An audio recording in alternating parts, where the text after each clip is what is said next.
Bem, senhores, vamos iniciar o nosso dia de hoje, a nossa santa manhã. Bom dia a todos, bom dia a todas, alunos, alunas, convidados. Dou as boas-vindas a todos os nossos alunos a essa casa de estudos, a essa nossa querida Faculdade de Teologia e Filosofia de São Bento, em nome do nosso diretor Camilo Dantas e do meu nome é Sérgio Guimari. Eu sou o coordenador da Faculdade de Teologia aqui desta casa. Antes de iniciar, vamos ficar de pé e cantar o hino nacional.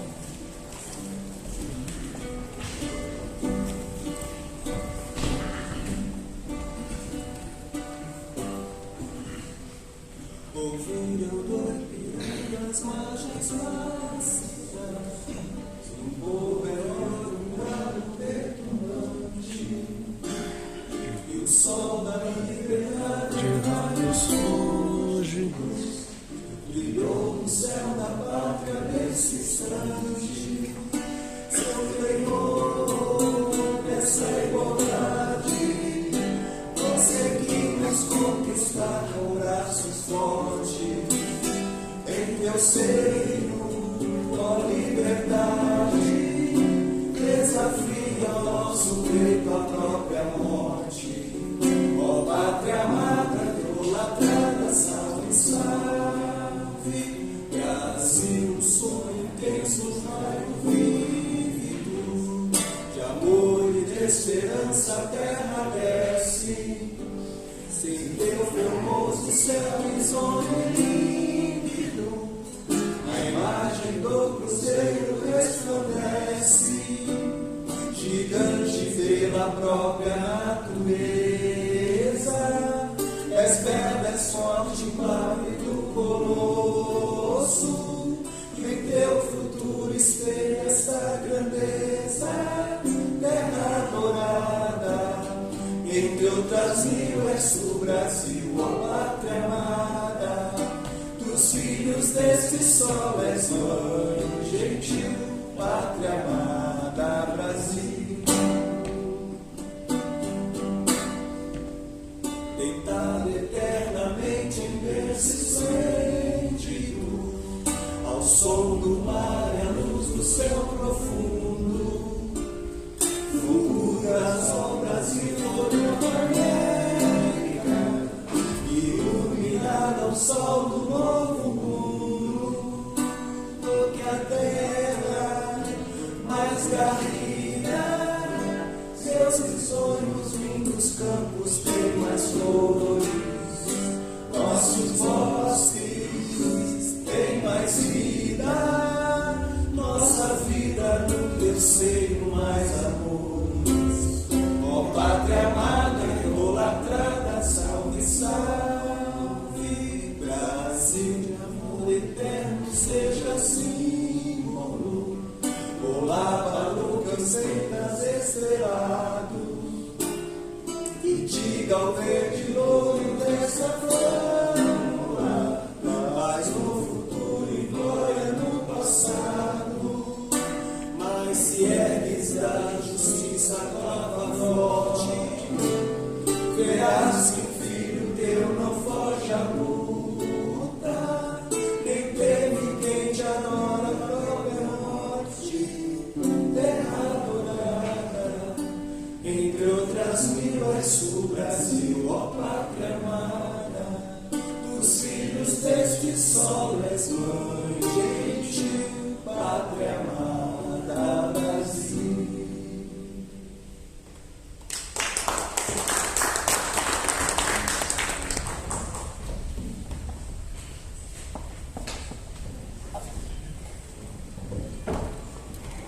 Quero convidar a integrar esta mesa a nossa aluna, professora, doutora Vera de Almeida Braga.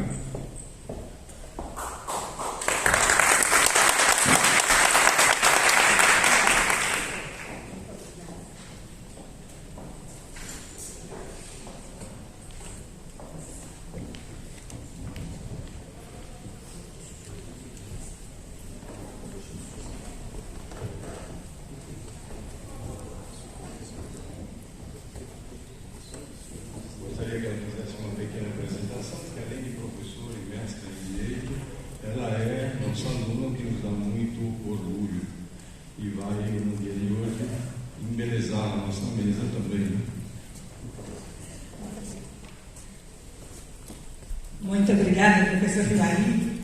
Bom dia a todos, incluindo os nossos queridos das editoras Vozes Paulinas Ave Maria, Dom Camilo querido, que recebe a todos com um sorriso, com um abraço, trazendo para os nossos corações a fraternidade proposta por Jesus. Queridos companheiros e alunos, agradecemos também a vocês que estão na nossa vida, no nosso coração, a todos do primeiro ou terceiro ano. Incluímos também o curso de teologia, porque nós às vezes estamos na filosofia, às vezes na teologia. Queremos agradecer também a nossa querida secretária Marisa, que tudo resolve, ampara a todos, o seu sorriso, seu carinho e sua competência. Vários professores aqui são muito queridos no nosso coração. Preciso destacar o professor Ivo Libre, que eu acompanho, nós vamos fazer bodas de prata brevemente, aluno e professor, bem entendido. Eu estou aqui, eu tenho 80 anos, a maioria sabe, estou aqui há 20 anos. Fui aluna do Dom Estevão, o homenageado desta semana, e foi muito bom porque ele fazia a prova oral, e era do meu tempo, era um modelo do meu tempo. Mas eu estou me apresentando por uma razão muito especial. Nós vamos para as mídias sociais, e o meu problema é pensar que aqui na Faculdade de São Bento ninguém se forma, porque com 80 anos ainda estudando, ainda aluna no primeiro ano, no terceiro ano, não, se forma assim. Mas eu vim para cá para escolher um outro caminho e não ficar uma pessoa reclamona, porque eu tinha saído do meu emprego tão querido na nossa PUC de São Paulo.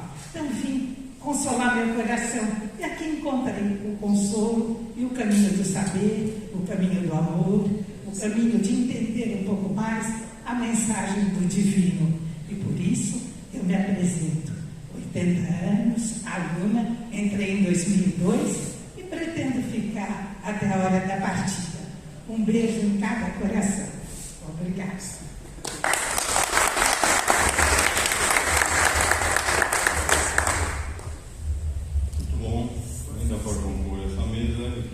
Convidar, por favor, o doutor e professor da casa, doutor Ivo Assari Ibre.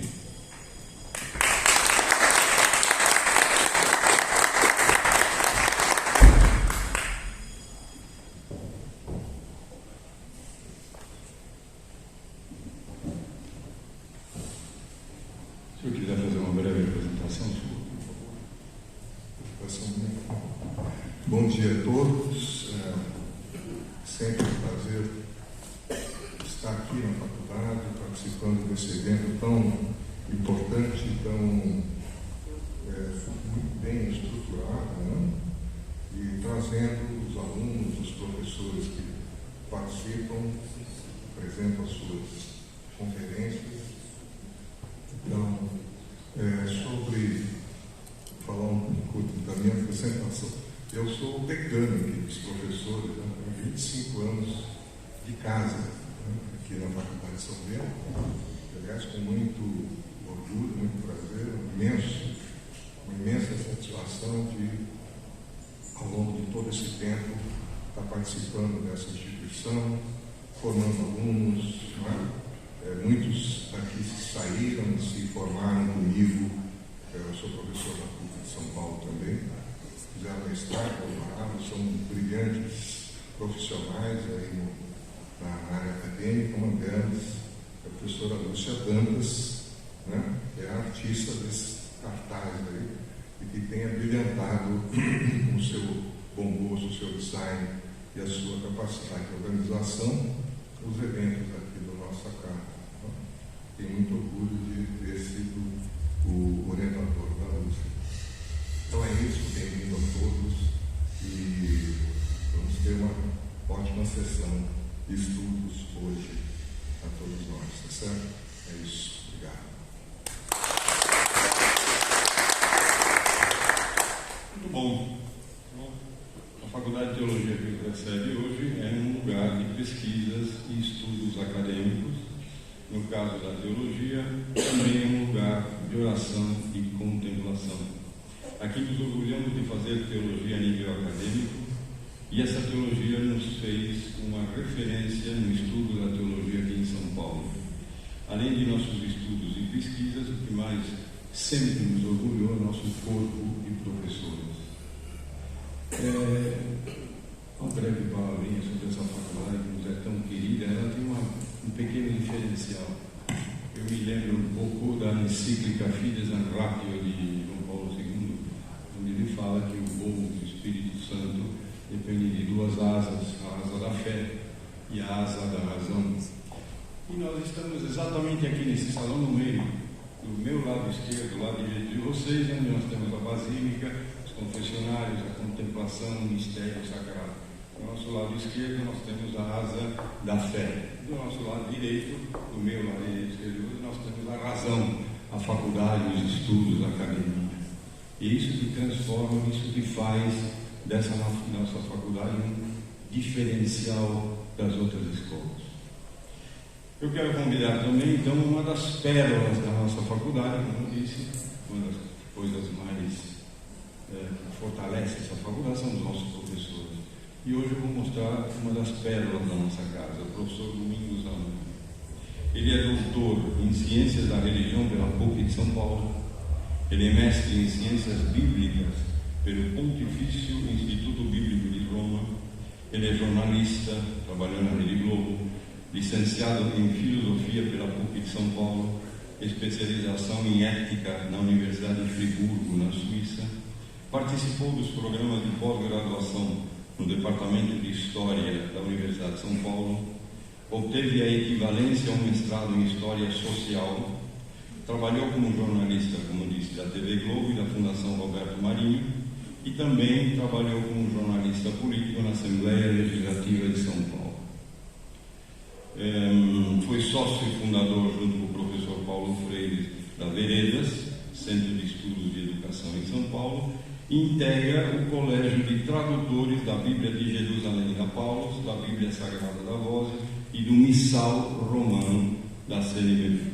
Além disso, ele é titular da cadeira número 28 da Academia Cristã de Letras. O que não falta esse homem é currículo. Então eu gostaria de chamar o meu querido professor Domingos Alanha.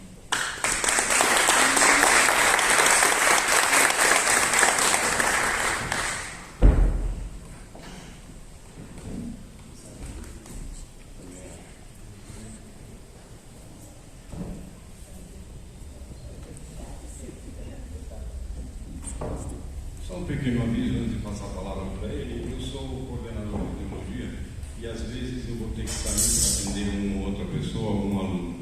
Então, se vocês me virem sair daqui, é porque eu estou atendendo algum aluno, algum problema que eu vir atrás, e não é porque eu não estou gostando da apresentação, certo? Muito obrigado.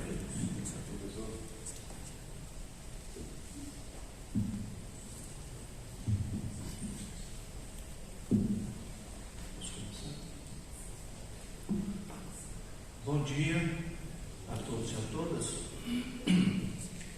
Professora Vera, professor Livro, professor Ribaric.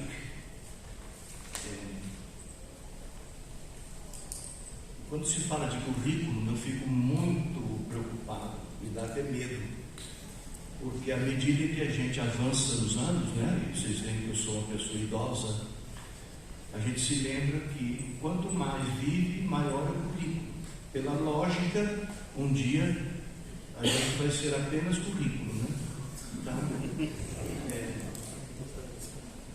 quanto menor o currículo, mais nos dá uma expectativa de vida. Então, obrigado às suas palavras, professor Ribaric, e sempre exagerado, como todo argentino.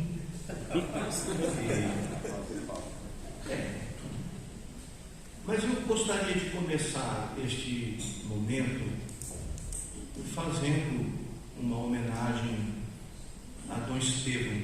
Eu não pude estar no primeiro dia, porque na outra faculdade onde eu leciono, estamos tendo a visita do MEC. E os avaliadores do MEC é que decidem o horário das reuniões, etc. Então, não pude vir aqui. Primeiro porque eu gosto muito e presto muita atenção em tudo que diz o professor Carlos Arthur. Foi meu professor, uma pessoa por quem eu tenho uma grande veneração. E segundo, porque eu fui amigo de Dom Estevão por 50 anos. Eu frequento esse mosteiro desde a década de 60, portanto, a maior parte aqui, talvez nem os pais tivessem nascido. Então, eu me considero, eu fui dominicano, me considero dominicano, eles também são misericordiosos, me consideram da família deles, mas eu me considero também beneditino, né? Agora, sobre Dom Estevão, a professora Lúcia me disse: fale isso que você está falando para mim, quando eu disse para ela que não podia estar no primeiro dia. Eu tive uma convivência muito boa com ele e com outros companheiros na época do concílio.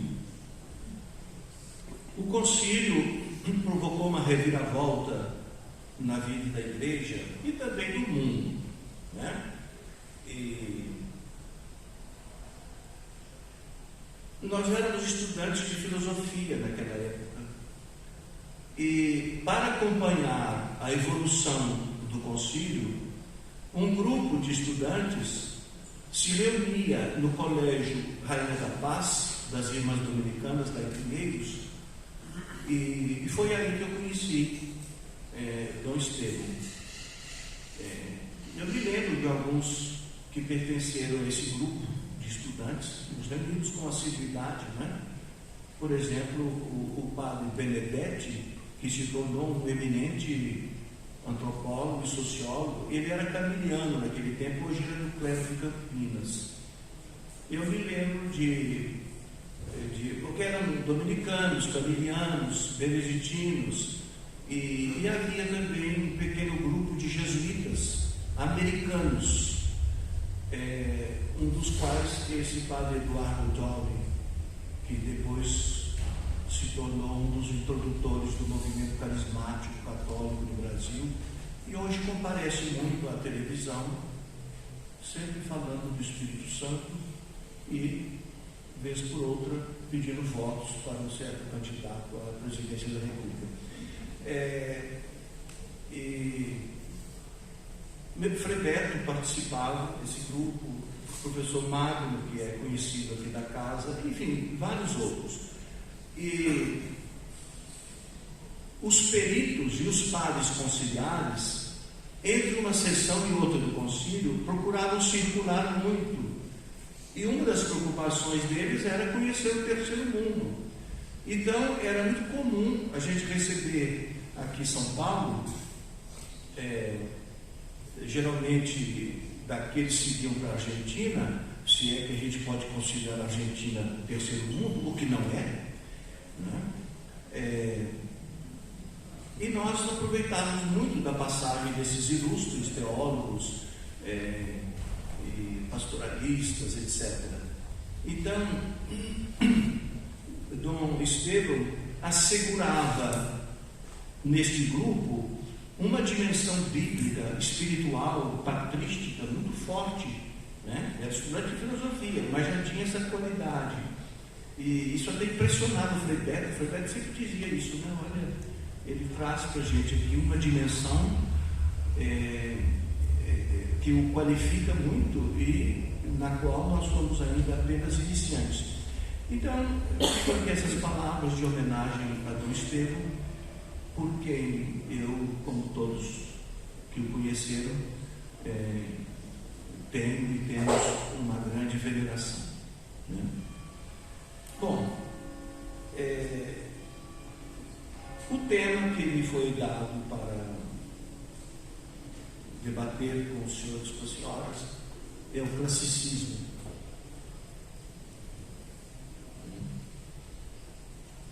E vai ser uma apresentação breve, e eu começo recordando como que esse tema entrou na minha atividade acadêmica, né? Foi uma provocação de Dom Camilo, diretor desta faculdade, que me surpreendeu no início do ano escolar, solicitando-me uma apresentação sobre a missão e os valores da Faculdade de São Bento. Estão ouvindo o que eu estou falando? Não. Com pouco tempo para preparar adequadamente a exposição, eu não dei naquela época uma aula de axiologia, apenas elaborei algumas ponderações bem rápidas e as ofereci à avaliação dos colegas, das colegas, para provocar uma reflexão, um debate. As palavras de Dom Camilo foram exatamente as seguintes, aspas, domingos, de que nós não podemos abrir mão. E desde então, com um outro colega, vem discutindo esse tema. Uma vez, o padre Yves Congar, eminente teólogo dominicano, um dos artífices do Vaticano II, ele faleceu em 1995, faleceu como cardeal. Ao término do segundo concílio do Vaticano, o concílio acabou em 65. No meio de tantas mudanças e até desorientações na igreja, se fez a mesma pergunta de Dom Camilo. A pergunta dele era esta: de que não se poderia abrir mão? E ele respondeu com as palavras bem parecidas com o credo niceno-constantinopolitano, 381. Então, as palavras do Padre Congar são as seguintes: a existência de Deus, uno e trino, incriado, eterno, criador, do qual todos os seres guardam uma dependência ontológica. A encarnação de seu divino Filho, como verdadeiro ser humano, plenitude da revelação do Pai, que morreu. Quando ele diz morreu aqui, ele foi assassinado. Como diz o Frei Beto, ele não morreu caindo do camelo numa esquina de Jerusalém, né? E ressuscitou. A instituição visível de uma comunidade de fé, que chamamos de igreja, dotada da força do Espírito Santo, dos sacramentos, de ministérios conduzidos por um pastor universal, onde tudo converge para a prática da justiça, do amor, solidariedade, agape, e da paz. A igreja, povo de Deus, é feita de leigos. Os ministros existem para servir. O mandato missionário de levar a palavra de Deus em sintonia com uma tradição viva até os confins da terra. Isso foi publicado numa obra de 1969 chamada Au milieu des orages, no meio das tempestades. Então, o velho teólogo, tudo somado, fez esta síntese. E como se vê, não se fala das costureiras minudências com que muita gente procura caracterizar a vida da igreja, especialmente nos dias de hoje.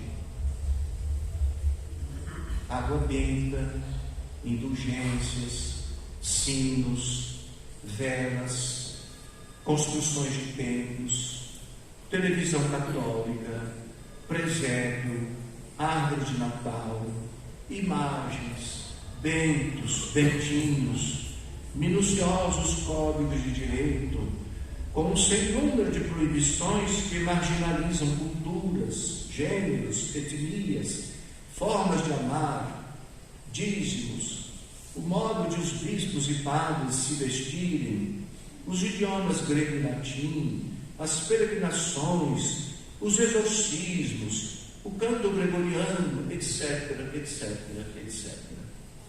Tudo isso são coisas que a igreja tem, não são o que a igreja é. Se esses elementos servirem para alguma coisa, bravo, bravíssimo, ótimo. Se não, é porque não serve para nada. Desculpem o truísmo. Olhemos agora para bem perto de nós.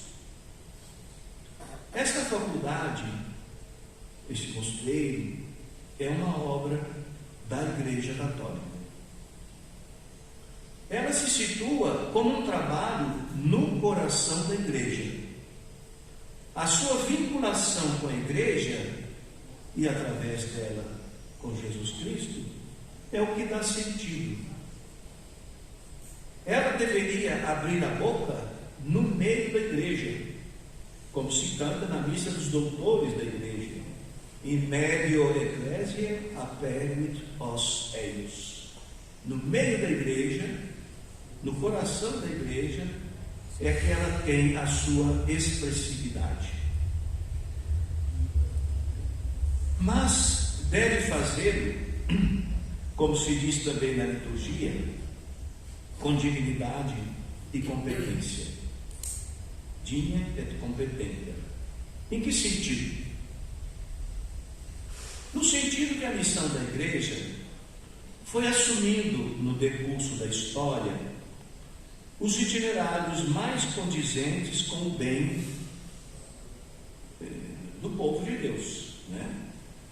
Foi assim que, após o ano 313, que é o ano do Edito de Milão, após uma das mais terríveis perseguições do Império Romano, a do imperador Décio, em 250, que desencadeou forte crise entre os cristãos, que por sua vez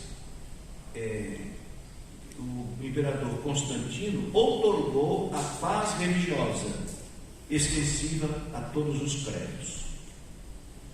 Esse edito em si muito bom, embora represente também o desespero do Império Romano, em face de uma força política, mas também evangélica, que se demonstrava de grande envergadura, acabou por favorecer a igreja, a ponto de mais tarde, sob Teodósio, 380, tornar-se a religião oficial do império.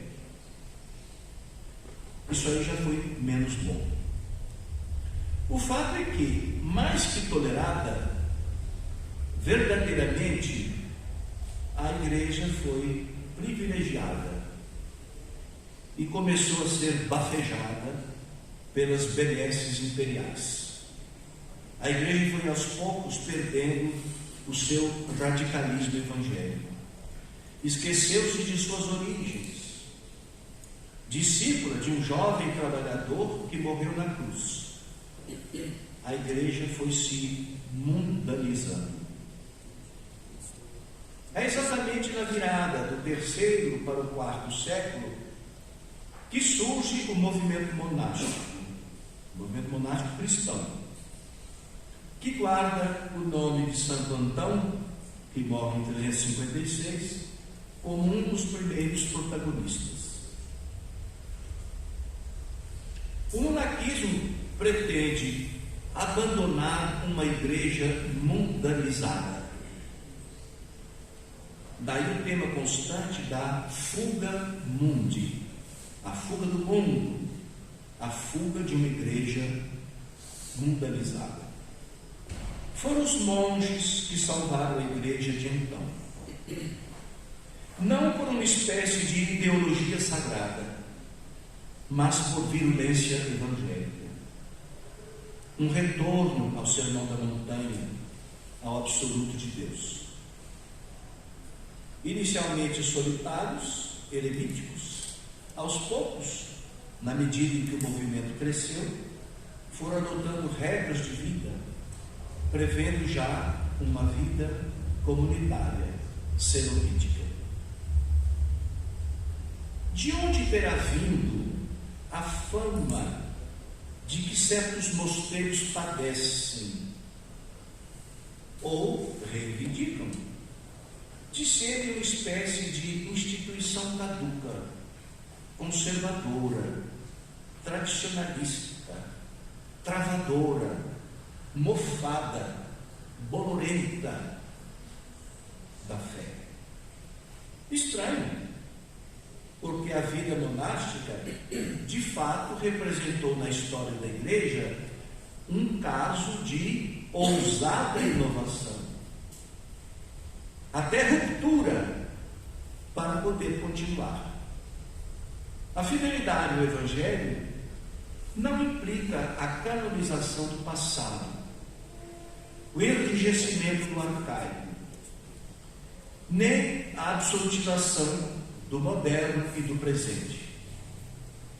Nosso presente atualmente é tão carcomido, tão decadente, que o modo de ser fiel ao antigo, meu professor de Roma, ele era espanhol, Alonso Checo, insistia, antigos, serenome antiquados.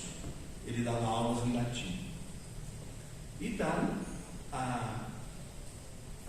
eu dizia que o modo de ser fiel ao antigo é trabalhar para antecipar o futuro, é empenhar-se na conversão para o melhor.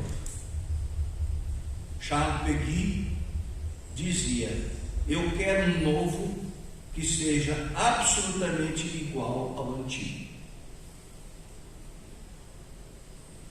Porque existe um novo que se verga ao superado. Talvez ele nem devesse usar o adjetivo novo, não é?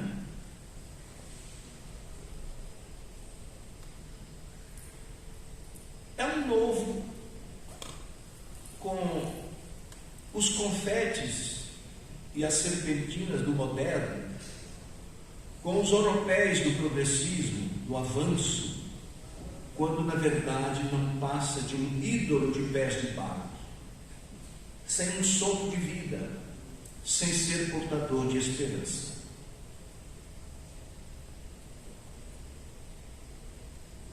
Não seria tão inconveniente, ou melhor, nada seria tão inconveniente quanto uma escola de filosofia e teologia que fosse um monumento daquilo que é retrógrado, uma plástica reparadora num corpo mortalmente comprometido, ensinando, difundindo uma espécie de filosofia de naftalina, uma espécie de teologia nefelibática. Se o senhor estiver de acordo, depois o senhor me diga. Retomando o fim da meada, foi assim que nos finais do século V, precisamente em 480, na cidade de Nursia, na Úmbria, Itália, nasce Bento, por isso ele é chamado Bento de Nursia, que veio a ser o fundador de um novo núcleo dentro do movimento monástico. Residiu como eremita por 3 anos em Subiaco e depois, em 529, se dirigiu para o Monte Cassino, portanto já homem maduro, em torno dos seus 40 anos.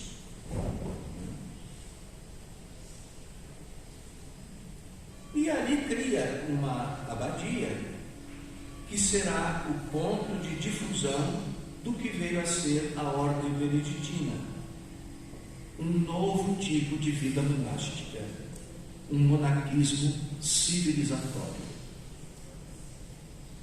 O grande intelectual alemão Joseph Pieper, notório medievalista, numa obra difícil de ser encontrada atualmente, a obra se chama Scholastic, existe uma tradução espanhola igualmente difícil de ser encontrada, e uma obra pouco lida, quase desconhecida, especialmente pelos jovens. considera que a ida de São Bento para Monte Cassino, em 529, é o marco que põe fim à antiguidade e dá início à Idade Média. Não foi tanto a queda de Roma, a terceira, porque Roma caiu tantas vezes, né? E continua caindo, né? Essa última eleição política lá, uma nova queda de Roma. Mais que isso, a partir de então, tudo o que surgiu na Europa de criativo, de inovador, de consistente, dá-se primeiramente dentro dos mosteiros e daí se dissemina para todo o continente, com reverberações para outras regiões do mundo, desde a agricultura até a filosofia, a teologia, a estética, a linguística, etc. Se a publicidade de nossa faculdade insiste em dizer que aqui se pretende empreender estudos numa perspectiva clássica, essa bem que poderia ser uma boa acepção do vocábulo clássico. O comprometimento com o que vai além do meramente cumulativo, o que se desprende do preterismo, do conservadorismo,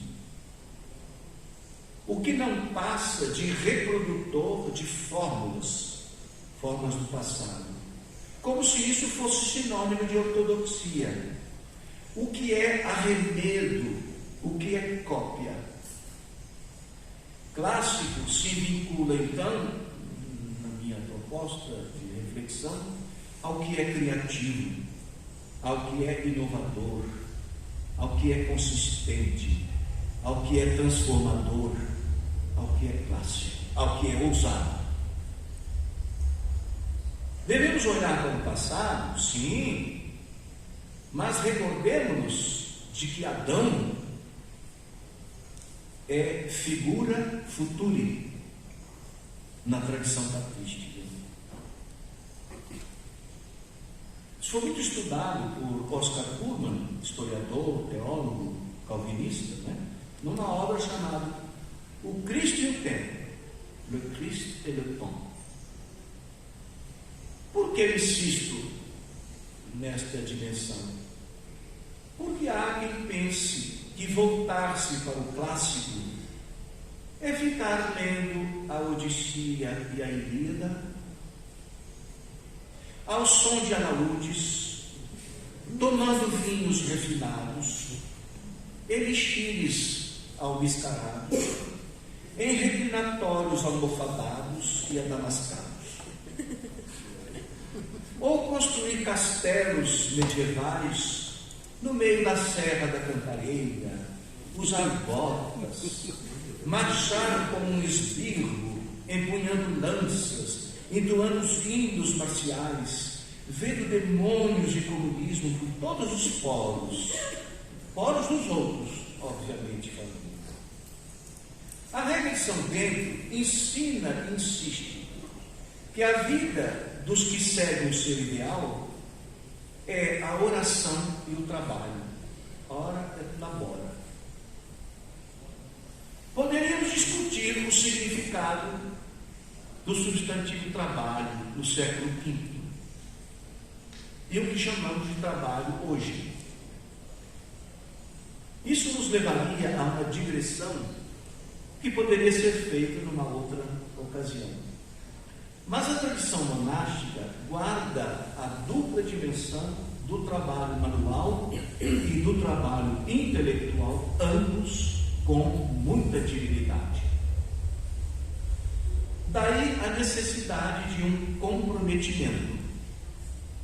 Primeiro,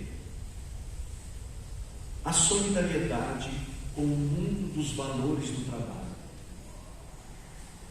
Segundo, o comprometimento com a vida de produção do conhecimento, do estudo, da educação, da cultura.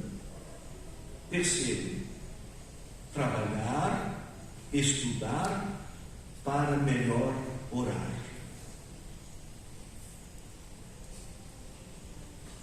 Para começar a pensar numa conclusão, e para sermos ecumênicos, e para alegrar o coração do professor Ribaric, sirvo-me de um jesuíta.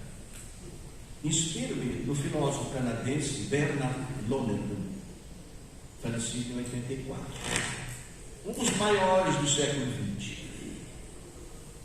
A obra mais conhecida dele, a respeito do que eu estou falando, chama-se Método em Teologia, publicado em 2013 pela editora Realizações. A teologia pertence ao próprio coração da fé cristã, que é a revelação. Poderia parecer blasfematório, desde Dionísio, o pseudo-areopagita, fazer um discurso sobre Deus. E parece também ilusório querer dar-lhe um estatuto de ciência, tal como entendemos esse vocábulo a partir da modernidade.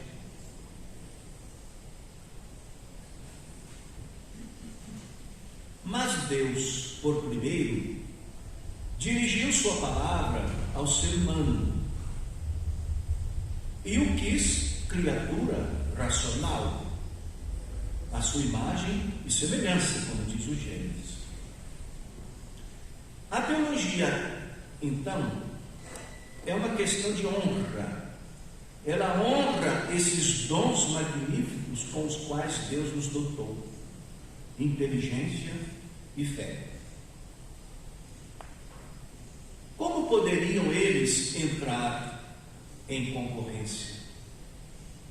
E não obstante, essa bela aliança acabou sendo objeto de um contencioso que durou e talvez dure ainda séculos, e que ainda está longe de desaparecer no mundo universitário brasileiro.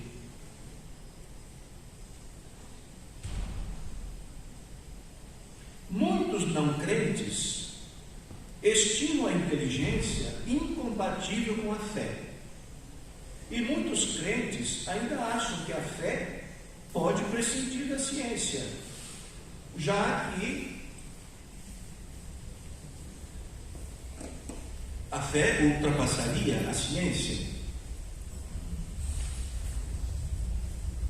Nestes termos, sem nuances, essa discussão apenas prova certa mediocridade de ambas as partes.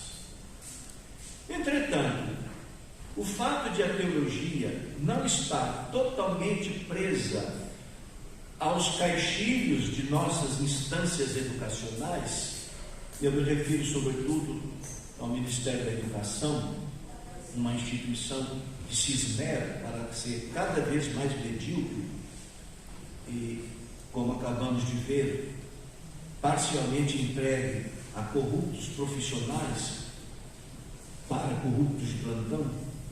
É a oportunidade que temos de poder mantê-la num patamar de liberdade de criação nos espaços em que ela é chamada a dar uma contribuição significativa.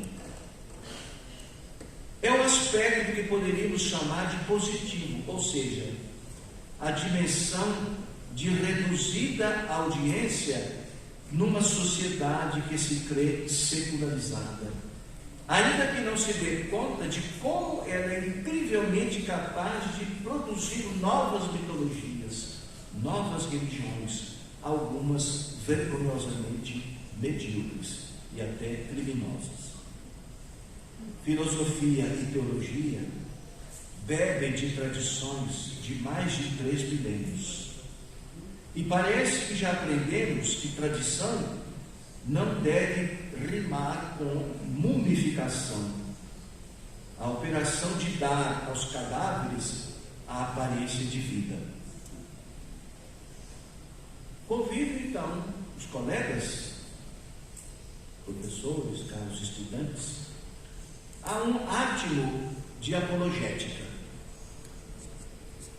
Acaso a ciência e a fé precisam de uma defesa, ambas não precisam se defender quando desempenham um papel relevante, isto é, quando contemplam o mundo circunstante não como uma realidade arrogante, atrevida, sempre a desdenhar de nossas especialidades, que não conseguem competir com as necessidades de uma sociedade ávida de desenvolvimento econômico, tecnológico.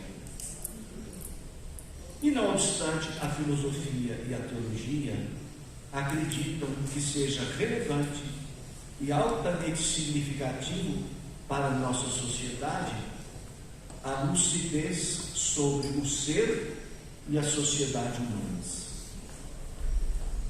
O ser humano integral, na sua completude, na sua inteireza, todos os seres humanos, mas em particular os pobres, os fracos, os mais vulneráveis, os mais marginalizados. Isso é clássico? É clássico. Inevitavelmente clássico. Em grande medida, é no passado que filosofia e teologia pesquisam, se ancoram e ilustram os fundamentos dessa atitude e procuram tirar suas consequências. Para além de sua validade intelectual, científica e religiosa, para que não sejamos apenas produtores de um palavreado estéril, um alarido intelectual, é pela fecundidade antropológica e ética que se reconhece a autenticidade e a mordência de um frutuoso diálogo entre filosofia e teologia. E espero, dentro em breve, também com o direito nesta faculdade. O discurso sobre a inteligência filosófica e jurídica e a fé a serviço do comprometimento pela comunidade humana. Penso que esta atitude invalidaria a pilhéria do maravilhoso professor Arthur Gianotti, recém-falecido, quando dizia: a filosofia da USP não vai além do Rio Pinheiros, a da PUC não passa da Rua Monte Alegre, e a filosofia do São Bento não chega ao Anhangabaú. No meu texto eu tinha escrito melhor apagar este exemplo, mas eu acabei falando, né? Enfim, somos chamados a 3 atitudes que Lonergan chama de 3 conversões, se formos capazes de superar nossos eventuais preconceitos com este vocábulo. Primeiro, a conversão ética, moral, que consiste em reconhecer e viver sempre coerentemente o primado do bem, a gratuidade com que o bem se faz por si mesmo, a caminhada que nos empurra para além do calculismo para ajustar a ética às nossas comodidades, para não confinarmos na ética apenas aquilo que provém dos nossos valores de Quaquaracá. Os meus alunos sabem o que eu chamo de valores de Quaquaracá. Eu me inspiro aqui num escritor italiano chamado Sciascia, Leonardo Sciascia, que escreveu um livro chamado Il giorno della civetta, o dia da coruja. Aliás, há até um filme sobre isso, vale a pena procurar no YouTube, né? E neste livro há um capitão protagonista de um combate à máfia da Sicília, que lá pelas tantas ele faz uma tipologia antropológica e divide os homens do seguinte modo: gli uomini, gli mezzi uomini, gli uomuncoli e gli Quaquaracá. Portanto, os homens os meio-homens, os homenzinhos e os quaquaracó. Então, imaginem como encontrar uma tradução em português para a expressão do Chacha. Segundo, a conversão moral se liga à conversão religiosa, que não é meramente confessional, que significa simplesmente que o ser humano não deve ser intelectualmente preguiçoso, que ele deve levar cada vez mais adiante as principais indagações da existência e não pare no meio do caminho. Esse aspecto, João Paulo II, na encíclica Fides et Ratio, né, ele tem parágrafos importantíssimos. Né? Não sejam preguiçosos, né? Falando sobre a importância da metafísica, levem o questionamento às últimas consequências. Né? Esta encíclica Fides et Ratio, que leva o nome de João Paulo II, na realidade ela foi escrita por um frei dominicano chamado Cotier, que era o mestre do Palácio Apostólico, um grande especialista em marxismo e em Tomás de Aquino. Por isso que o Papa levou para Roma. Eu fui aluno dele na Suíça. Depois ele virou até cardeal, né? Cotier. Bom, então, e que se guarde, pelo menos, a abertura para a transcendência. Ou seja, a incompatibilidade de nivelar ou verdar Deus com qualquer realidade criada. Convém recordar aqui a atitude do filósofo Louis Lavelle, em cujos 2 volumes de seu Traité de Valeurs, sempre à espera de uma tradução em português, né, expõe como o desejo e a busca da sabedoria pode conduzir à fé teologal. Aliás, é o exemplo dele próprio.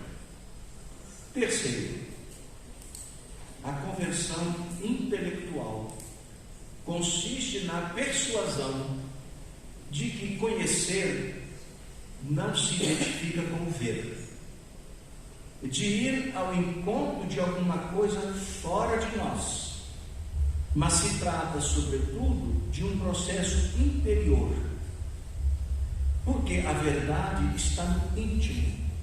Aqui seria preciso citar Colossenses 1,15, Cristo, imagem do Deus invisível, né? Eikon do Theou, do aurato. Cristo, novo Adão, na própria revelação do mistério do Pai e do seu amor, revela o homem a si mesmo. Homine ipsi homini plene manifestat, eique altissimum eius vocatione patefacit. Ou seja, o Cristo revela o homem ao homem. A gente poderia, para provocar o auditório, dizer: o importante não é ser fé, não é ter fé. O importante não é ser religioso, é ser homem, no sentido que esta palavra recobre na tradição e na revelação e na tradição cristã. Não é por isso de admirar que as verdades tenham nele, no Cristo, a sua fonte e nele atinjam a sua plenitude. Isso está dito no concílio, né? Na Gaudium et Spes, número 22. Bom, a Constituição Pastoral Gaudium et Spes ensina que Cristo veio revelar o homem ao homem.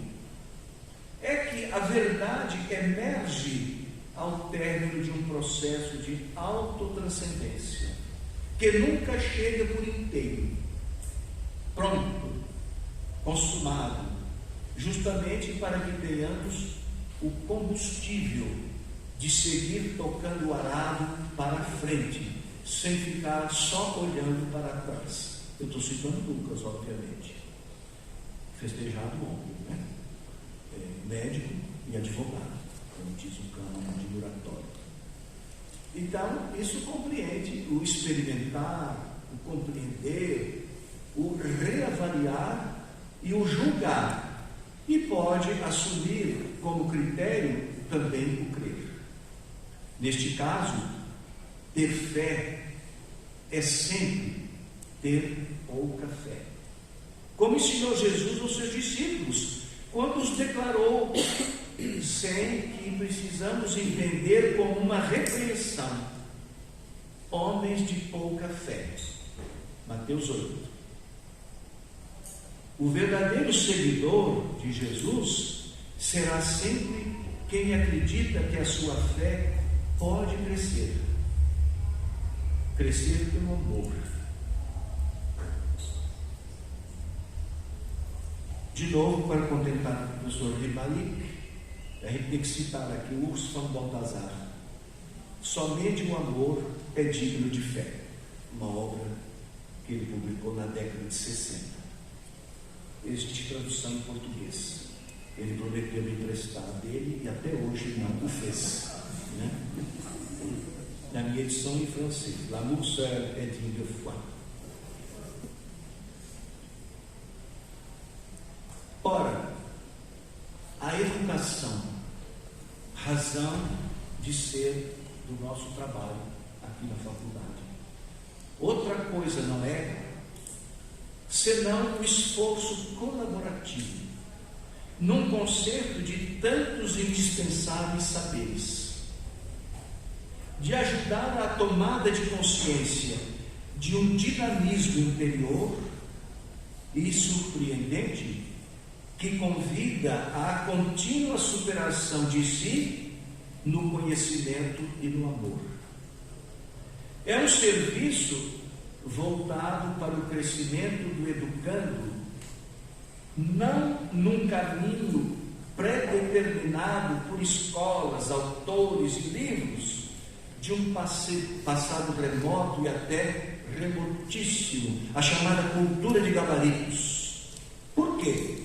Porque o ser humano se situa no âmbito de um processo contínuo e a nossa utopia deve ser colaborar para a percepção unitária de um processo cumulativo, progressivo e, sobretudo, qualitativo do conhecimento humano, que comporta a experiência da colheita de dados, a intuição do princípio que permite a sua compreensão, respondendo a indagações sobre o sentido da realidade em que estamos inseridos.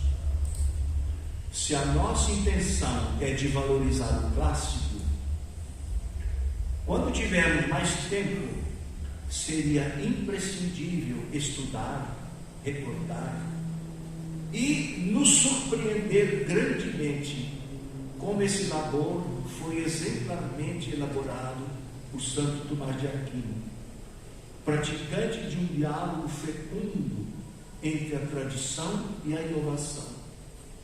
Estudo de São Tomás de Aquino, e é por isso que a gente saúda a vinda de Frei Marcelo para cá, é um contínuo surpreender-se. Como que ele pode ser tão novo, sendo fiel ao antigo, não ao antiquado? Então, ele foi praticante de um diálogo fecundo entre a tradição e a inovação. Daí o que a Igreja nos propõe como paradigma. Mas paradigma não é um receituário, não é um arremedo, não é uma cópia.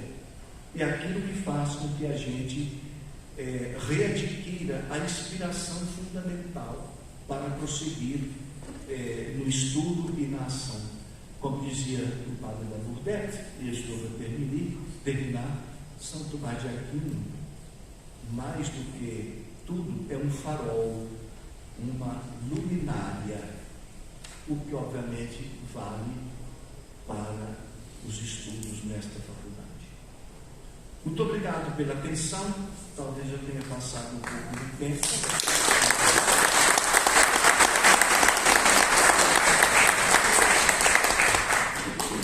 Professor Zamanha, muito obrigada por todos os ensinamentos, Nós temos certeza que os nossos alunos, os nossos queridos companheiros professores vão oferir muitos conhecimentos e desafios a partir da sua fala. Agradecemos de coração, especialmente quando houve a referência à fé, ao amor, ao conhecimento, especialmente à ordem beneditina, trabalha e ora, que nos encanta e nos motiva.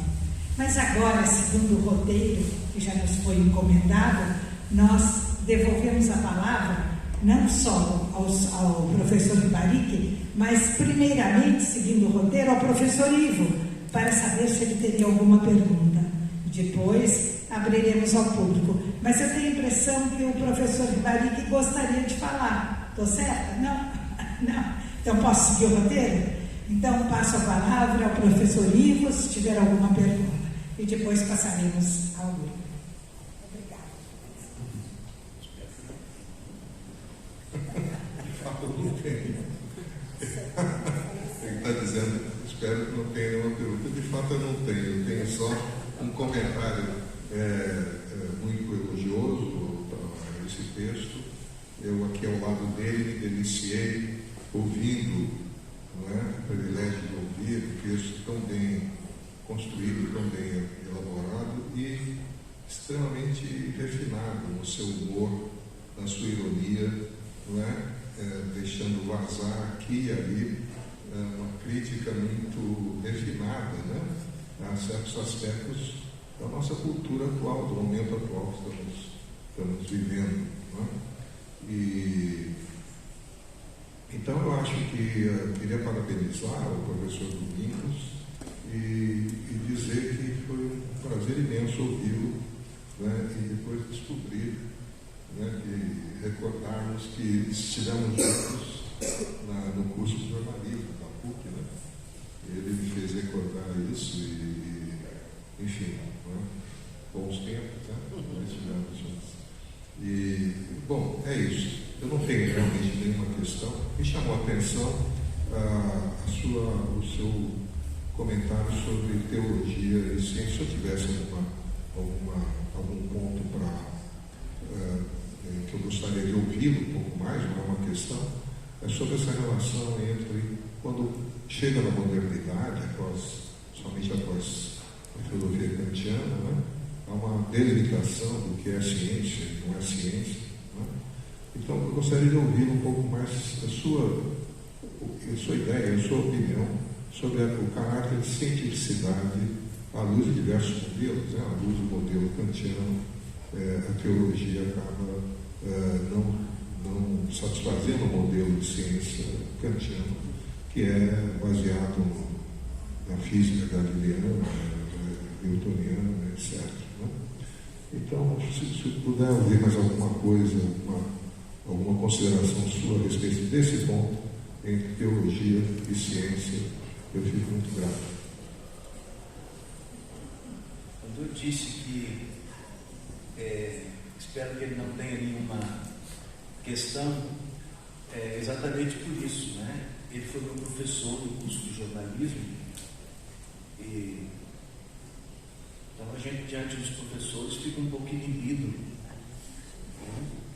E cada vez que eu vejo passar pelos corredores aqui, eu não vou dizer que eu tremo, mas eu o venero, né? E ele não sabe, mas muitas vezes, depois que ele vai embora, os alunos também, eu entro na sala de aula e copio o que ele escreveu no quadro, porque eu sou absolutamente incompetente em semiótica, e procuro estudar. Há um comentarista de São Tomás de Aquino chamado João de São Tomás, que está sendo muito estudado e revalorizado no campo da semiótica, especialmente nos Estados Unidos. Então veja como em matéria de ciência a gente tem que olhar para trás, olhar para o momento atual e nos preparar para o futuro, né? E não sei se o senhor sabia disso, né? João de São Tomás, um teólogo de um teólogo português, né? Comentarista de Santo Tomás de Aquino, João de São Tomás.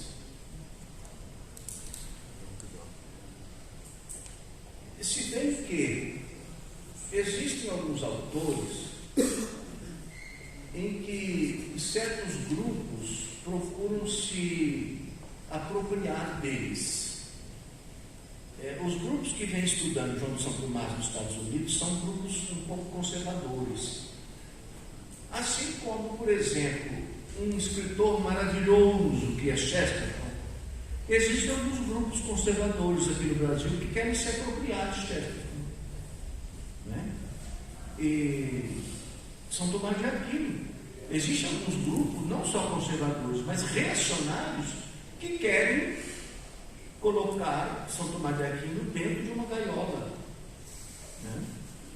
E vários outros autores, né? Eu citei Lavelle também, né? E tantos outros, né? Então, agora, professor, na história da teologia mais recente,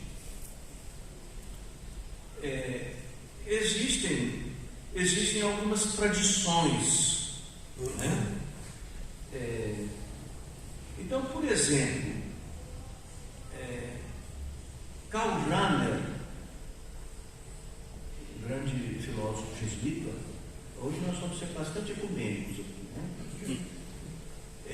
É um homem de uma competência em fenomenologia extraordinária. E isso marcou a sua produção teológica, que é bem diferente da produção, por exemplo, de um Cheny, Marie-Dominique Cheny, em que a gente constata mais uma vertente histórica, né? O que não exclui outras dimensões.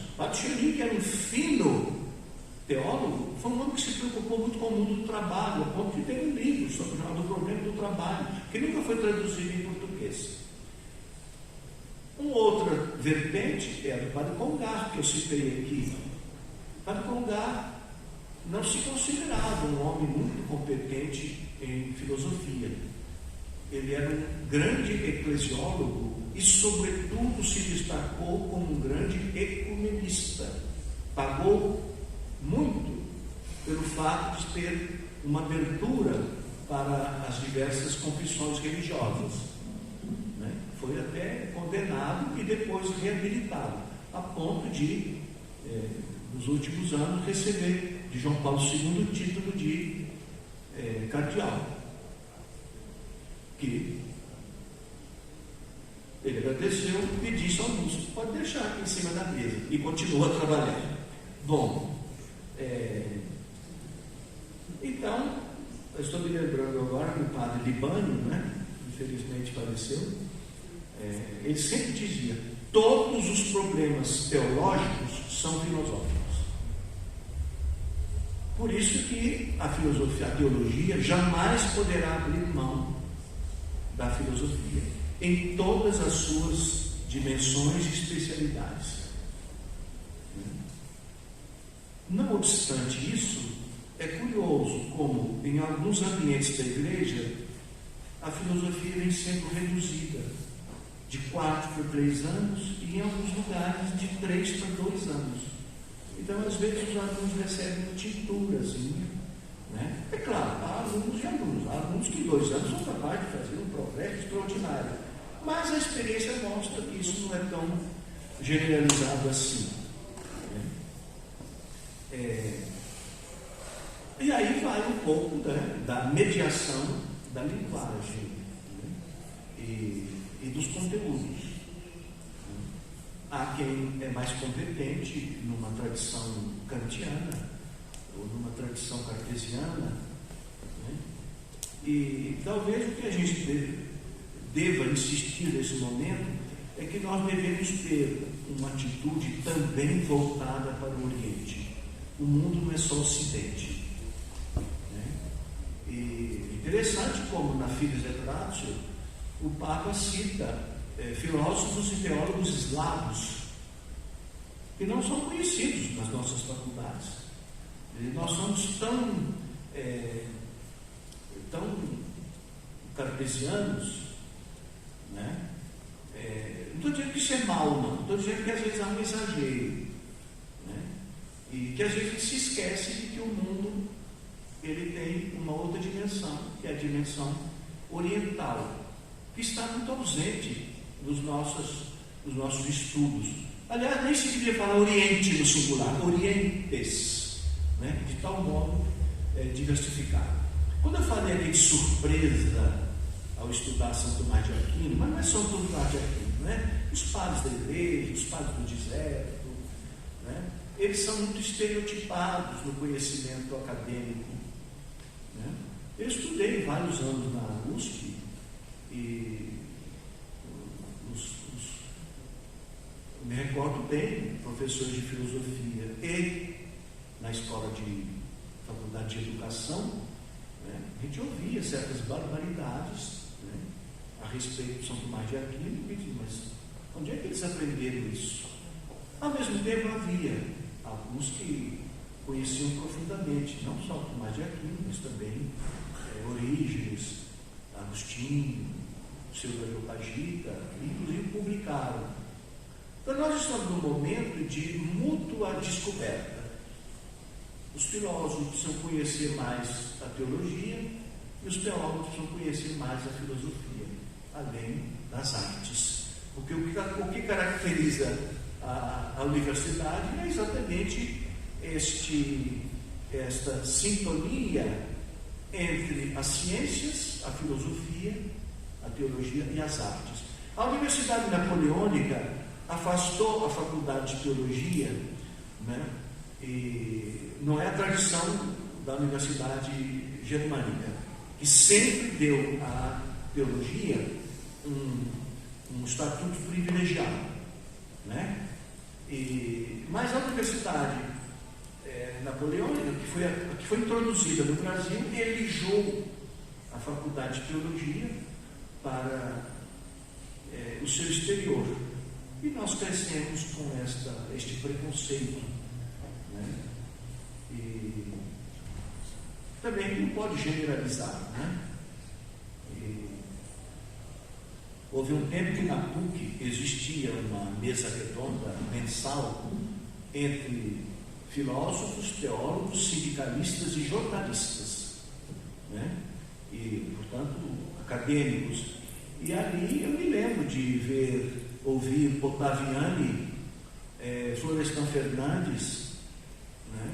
Que tinham um conhecimento razoável da teologia e sabiam fazer uso de teólogos para a sua produção intelectual. Então, por isso que eu digo, não se pode generalizar, né?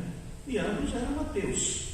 Assim como, no tempo que eu ajudei a traduzir a Bíblia de Jerusalém, nós convivíamos ali com o professor Antônio Cândido, né? Um cientista da linguagem, um grande professor de literatura brasileira, de literatura de modo geral, que demonstrava o conhecimento, não só da escritura, como também da teologia, que deixava a gente com inveja, né?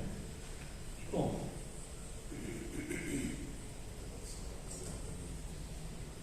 isso aqui eu lembro.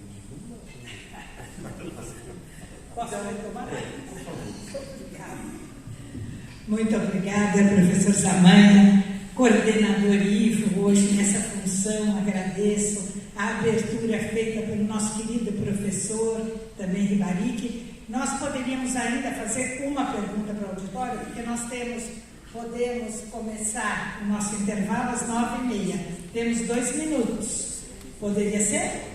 O auditório teria alguma pergunta pontual, rápida, para que o professor Zamanha possa nos abrilhantar ainda mais?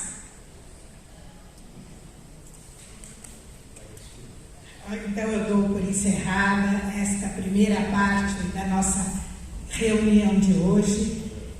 Oi? Vai ter.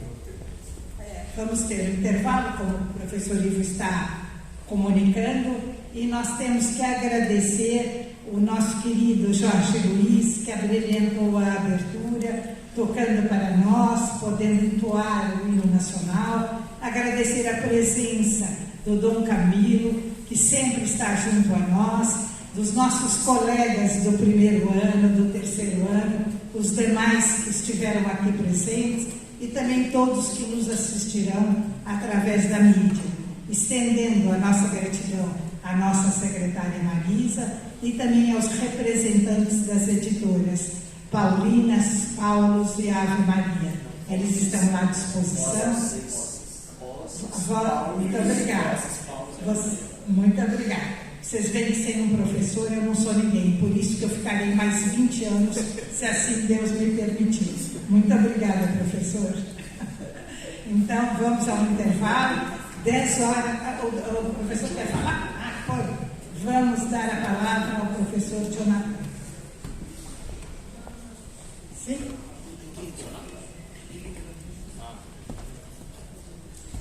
Alô. Bom dia a todos. Vejam que às 10 horas começa a segunda aula do curso. Afinal, o que é o método de Aristóteles em ética?